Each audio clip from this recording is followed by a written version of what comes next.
जम्मा 420 रुपियाँ त्यो पनि फुल हुने गरेर दिस वान इज क्रेजी यार रियली अब तपाईँहरू स्पेसली फर स्टुडेन्ट है स्टुडेन्टको लागि यो दामी हुनसक्छ किनभने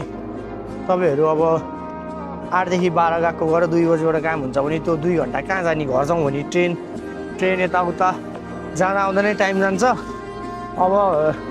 गएर आउनु उत्तिकै हुन्छ टाइम होइन त्योभन्दा त बरु यो रेस्टुरेन्टमा गएर खाँदा ठिक भयो यहाँनिर रेस्टुरेन्टमा 420 रुपियाँ 500 600 सेटहरू 2300कोहरू सबै इनफ खाना पाउँछ इनफ ओभरअल होइन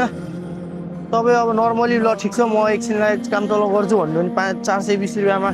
रामेन चिउका सोबाहरूदेखि लिएर खतरा फुडहरू च्यानहरूदेखि लिएर फ्राई राइसहरू होइन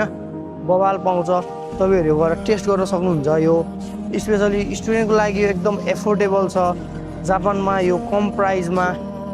होइन महँगो छ नि त महँगो छ यो कम प्राइसमा खाना पाउँदाखेरि चाहिँ तपाईँहरूको मेन कुरा भनेको स्टुडेन्ट लाइफमा चाहिँ पैसा सेभिङ गर्ने पैसा जताततै गएको नै हुन्छ कि इन्कमिङ सोर्सभन्दा आउटगोइङ सोर्स चाहिँ धेरै हुन्छ